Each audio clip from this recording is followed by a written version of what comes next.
Itu namanya platform yang sama. Platform yang itu. Jadi, aduh ya Allah, cuman gini ya teman-teman sekalian ya, pertama, itu namanya platform yang sama.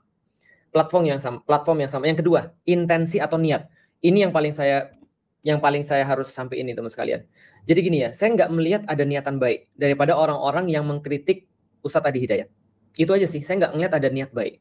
Dan entah kenapa ini munculnya daripada orang-orang yang itu-itu aja, mohon maaf, dan kelompok yang itu-itu aja, dan juga mereka nggak ada niatan baik untuk mencari kebaikan atau kemudian semacam kayak gini nih, nggak ada niatan baik untuk membuat orang tuh jadi berubah jadi baik. Jadi gini ya, maksud saya tuh begini.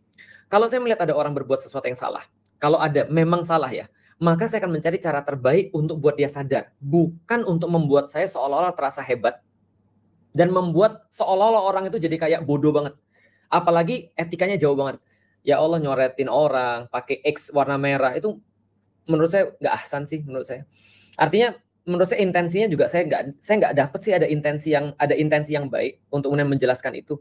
Pertama, kamunya yang kemudian platformnya salah. Mungkin juga pengetahuanmu yang nggak sampai di titik itu, gitu kan ya. Artinya mungkin dan kebanyakan berprasangka dan judging dan sangat menuduh. Ustadz Adi Hidayat menyamakan Yesus dengan Isa, seolah-olah dalam narasi itu bahwasanya Ustadz Adi Hidayat itu menyamakan Isa di dalam Al-Quran dengan Yesus yang jadi Tuhan, kira-kira maksudnya begitu. Enggak gitu ceritanya. Orang-orang sama sekali nggak ada itu framingnya luar biasa sih menurut saya. Jadi itu menurut saya sih nggak ada niatan baik sih. Artinya kalau saya ngelihat gini, ya udahlah ya, bagi teman-teman sekarang ya udah, teman-teman sudah saya jelasin, ada yang mau terima nggak ada masalah, ada yang mau terima alhamdulillah, nggak ada yang mau nggak terima juga nggak ada masalah, karena tugas saya kan cuma menyampaikan apa yang saya pahami ya. Artinya ketika saya ditanya bagaimana menurut saya tentang Ustadz Adi Hidayat yang berkata seperti itu, bagi saya luar biasa.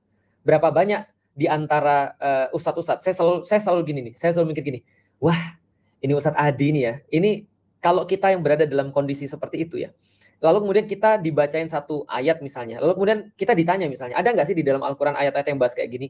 Seperti yang mereka selalu katakan lah, bahwasanya Katolik itu adalah agama cinta kasih dan segala macam. Terus kita tanya, maksudmu cinta kasih itu kayak apa nih?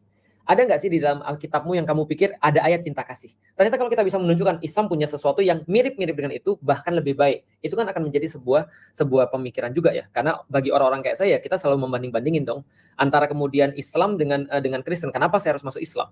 Bagi saya ketika saya sudah membanding-bandingkan itu, saya dapat, oh ternyata apa yang saya pahami di dalam Katolik tidak semuanya berbeda. Walaupun tentu saja saya memilih Islam itu bukan hanya karena perbedaan-perbedaan itu, tapi jelas karena konsep tauhidnya. Tapi kita dikasih tahu nih, ini loh maksudnya. Nah, ada berapa banyak ustadz yang bisa hafal Quran dan mengkontekskan dengan apa yang dia coba untuk dakwahkan? Saya pikir nggak banyak sih. Dan kalau saya tuh merasa bersyukur ada orang kayak Ustadz Adi di pihak saya, serius.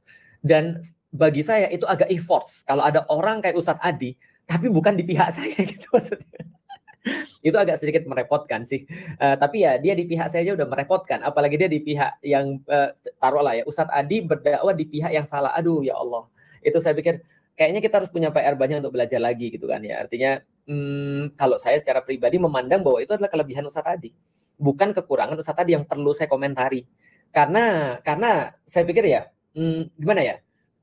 Saya lebih banyak kekurangan sih yang harus saya pikirin daripada saya mikirin hal-hal yang tidak penting banget dan diviralkan kayak gitu. Itu jelas-jelas menurut saya nyari-nyari kesalahan.